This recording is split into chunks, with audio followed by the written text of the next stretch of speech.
Mechanism of X-ray production में हमने अभी तक 3 इफेक्ट पढ़ लिए। सबसे पहला पढ़ा था एक्साइटेशन,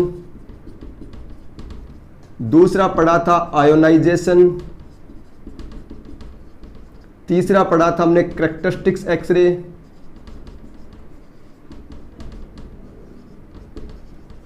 और चौथा होता है ब्रेमस्ट्रालंग।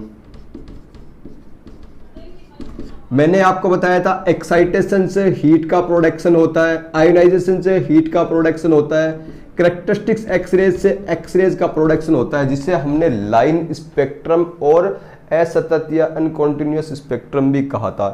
इसके अलावा चौथा इफेक्ट है ब्रेमस्ट्रालंग, इसके बारे में हम और देख लेते हैं। तो ब्रेमस्ट्रालंग को देखने से पहले हम सबसे पहले एक किसी एटम की स्ट्रक्चर को भी देख लेते हैं। इसके सेंटर में होता है न्यूक्लियस, इसके चारों तरफ अलग अलग सेल्स के अंदर, ऑर्बिट के अंदर इलेक्ट्रॉन्स होते हैं, वो चक्कर काट रहे होते हैं। जब कोई फ्री इलेक्ट्रॉन फास्ट स्पीड से न्यूक्लियस के पास आता है तो आपको पता है इलेक्ट्रॉन पर चार्ज होता है नेगेटिव, तथा न्यूक्लियस के अंदर प्रोटॉन्स होते हैं, इस पर चार्ज होता है पॉजिटिव।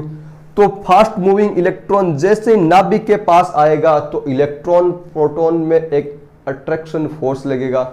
उस अट्रैक्शन फोर्स के कारण क्या होगी, इस इलेक्ट्रॉन की स्पीड में क्या होगी, कमी होगी। उस स्पीड में कमी के कारण क्या होगा, ये अपनी डायरेक्शन से डिफ्लेक्ट हो जाएगा, विचलित हो जाएगा।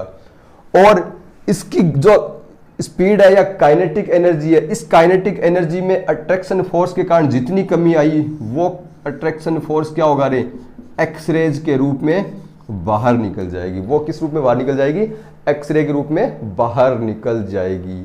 इसका मतलब ये एक इलेक्ट्रॉन न्यूक्लियस इंटरेक्शन प्रोसेस होता है। ब्रेमस्ट्रालंग प्रोसेस के अंदर क्या प्रोडक्शन होता है, एक्सरेज का प्रोडक्शन होता है। और एक्सरेज का प्रोडक्शन किस कारण से होता है, इलेक्ट्रॉन न्यूक्लियस के इंटरेक्शन से होता है।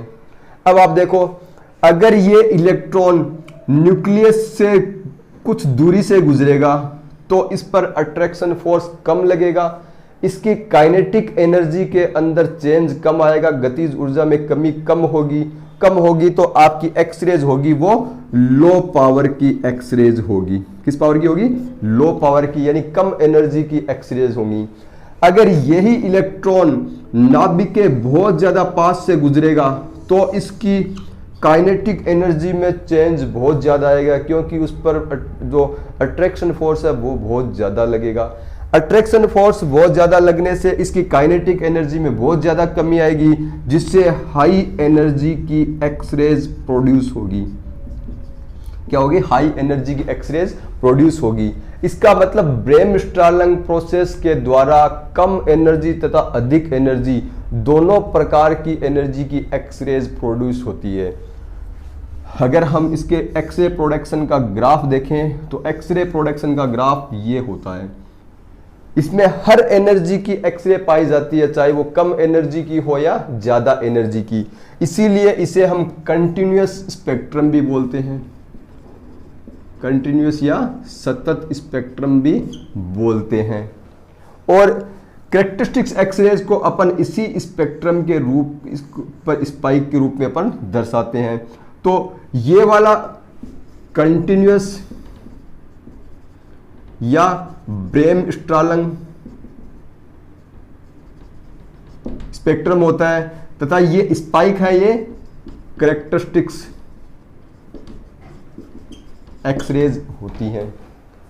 ये ब्रेमस्ट्रालंग हो गया। ये आपका mechanism of X-ray production complete है।